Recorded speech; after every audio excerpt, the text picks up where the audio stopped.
의원님, 2급 비밀이라서 제가 공개된 이런 장소에서 2급 비밀을 말한다는 것은 공무원으로서 비밀 누설 부분이 있기 때문에 좀 양해를 해 주셨으면 좋겠습니다. 사장님의 입장은 이해하지만 이번 청문회는 국회 본회의 의결을 거친 것이고 본회의 의결 과정에서 그런 부분과 상관없이 반드시 진실을 밝히도록 하는 내용이 의결 사항에 포함되어 있습니다.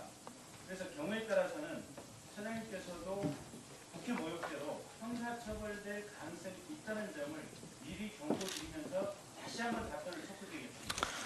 사실 의혹을 해소할 수 있게끔 해야 되는 게 증인으로서의 마땅한 일입니다. 그리고 또 저희들이 취득한 2급 비밀에 대해서 발설하지 않고 누설하지 않는 게 또 법에 있다 보니까 그 사이에서 저희들이 참 애로사항이 많다는 것을 이 자리를 빌어서 말씀을 드리고 싶습니다. 참 경호관으로서 취득한 2급 비밀을 다 발설해 버린다면은 대통령 옆에서 총을 차고 근무를 하는 경호관들을 대통령이 신뢰가 안 될 것 같습니다. 그런 부분을 의원님들께서도 조금 이해를 해 주시면은 네. 참 공개된 자리에서 조금 전에 말씀드리기가 김경진 의원님이 마이크가 꺼진 상태에서 굉장히 중요한 얘기를 하셨거든요. 그러니까 경호처장이 누군지는 밝힐 수 없지만 그 의료 장비를 들고 청와대로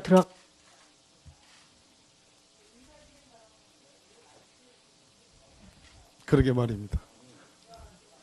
예, 저 말고 마이크를 운영하는 사람이 따로 있습니다. 자,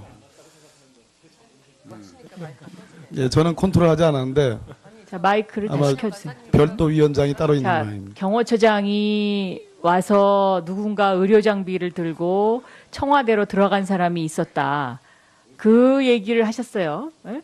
그런데 우리가 그게 누군지는 얘기해 줄 수 없다. 네, 그 정도면 아까 김경진 의원님이 글쎄. 꺼진 상태 네, 잠깐만요. 꺼진 상태에서 이 얘기를 박영선 의원님. 하셨는데 꺼진 경호처 차장이 아까 그 답은 다 나갔습니다. 네, 다 나갔잖아요. 자, 박영선 의원님. 이거는 분명히 진상규명을 해야 됩니다. 왜냐하면 지금 세월호 7시간에 가장 국민들이 궁금해하는 네. 점이거든요. 추가 그래서 질의에서 아니 이게 추가 질의의 문제가 아니고요. 위원장께서 이 부분에 있어서는 경호처장한테 연락을 하시든지 어떻게 해서 여기에 관한 확실한 답변을 확실히 드려야 돼요. 왜냐하면 김경진 의원이 네, 감사 알겠습니다. 자격으로 그것을 예, 제가 얘기를 정리하겠습니다. 들었다는 거는요. 예, 박영선 의원님. 예, 알겠습니다. 이거는 청와대에서 어느 부분 간접적으로 시인한 거거든요. 잠깐만요.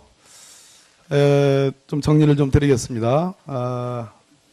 오전 질의에서도 새누리당 의원님들도 그렇고 저희 민주당 또 국민의당 또 정의당 의원님들이 이구동성으로 하신 말씀 중에 지금 대통령 경호실을 통한 혹은 뭐 다른 루트가 있을 수 있는데 민간인들의 출입 그리고 대통령과 관련된 성형 의혹들 또 세월호 7시간의 행적 이런 등등에 대한 집중적인 질의를 했습니다.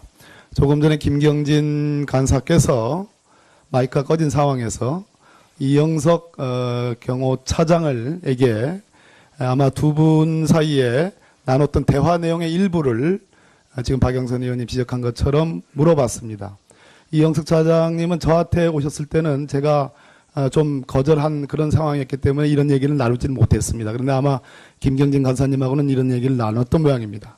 그 중에 의료 장비라는 누군가 의료 장비라는 이런 표현을 김경진 간사가 이영석 차장으로부터 들었다고 물었고 이 부분에 대해서 이영석 차장은 마이크를 통해서 답을 할 수 없다, 확인해 드릴 수 없다라는 취지의 그런 표현을 했습니다. 아니다, 맞다라가 아니라 확인해 드리기 어렵다라는 표현을 했습니다. 이 부분은 제가 보기에 오늘 국정감사의 가장 중요한 쟁점으로 보여집니다. 그런 측면에서 지금 경호실장의 오늘 출석 여부, 만약 그것이 아니라면 위원장께서 말씀하신 것 같이 청와대에 대한 현장 조사가 문제되고 의료실장이 지금 출석해야 되는 상황, 이런 상황에서 이영석 차장은 추가 질의 때 이 부분에 대한 분명한 답변을 하셔야 된다고 생각을 합니다.